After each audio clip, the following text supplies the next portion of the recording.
Well, welcome back to the AI Chef's Kitchen, and Chef David, welcome to you.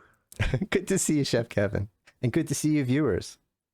Yeah, so today I'm going to talk about reflexive ravioli. So, ravioli is wonderful. I don't have any allergies, and I'm an adventurous eater. So put a plate of ravioli in front of me. It's not really important. I'm going to try it. It doesn't really matter what's in there. I'm going to give it a shot. But certainly I'm with there you. are times when you need to reflect on what's in your ravioli, especially if you really don't like certain things or certainly if you have allergies to certain things. So that's really what I'm going to talk about. And let's go to the shared screen. Another R is the researcher. This is a Microsoft Copilot agent. You can find it in the M365 Copilot app. It shows up right here. It's kind of got this cool, I don't know, it kind of looks to me like a planet, but I don't think that's what it is.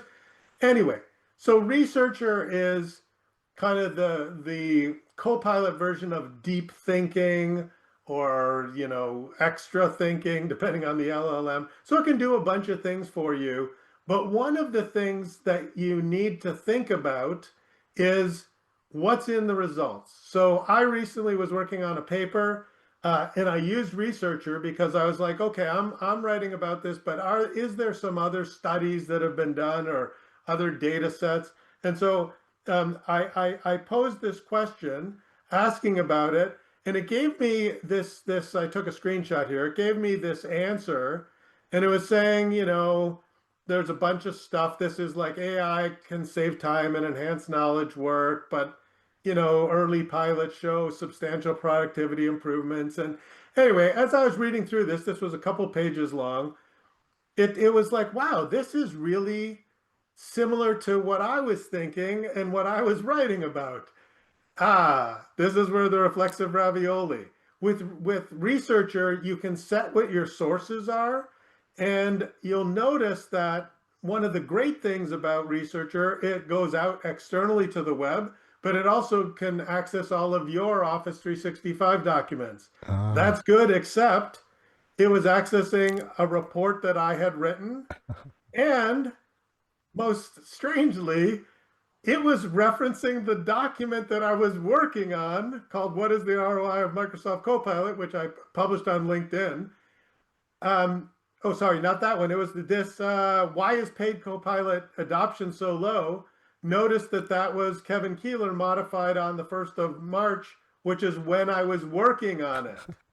So the key thing is when you're in researcher, if your intent is to go to external sources, you need to be reflexive, because what I then subsequently did is turn this off because I don't want you to look at my own documents to tell me it's a good idea, because you want to go, in this case, just to the web. So sometimes knowing what's in your ravioli, Chef David, is really important. What do you think?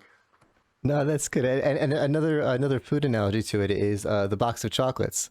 I, Yes. I like everything, and my wife doesn't. So I take a bite and I say, "Do you want this one?" And let her have it, and take a bite. Do you want this one? No, I don't like that. I finish it. So being able to see what's going on in there without having to actually bite things is is definitely helpful. And it's really funny that it was looking in your own files and finding your own stuff and saying, "Yeah, you're right."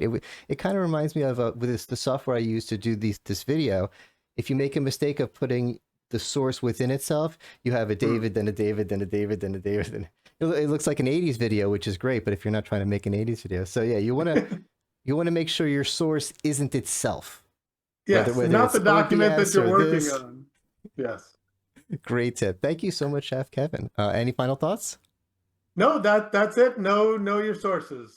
So All thank right. you for watching this tip. Until next time. We'll see you all next time. Take care.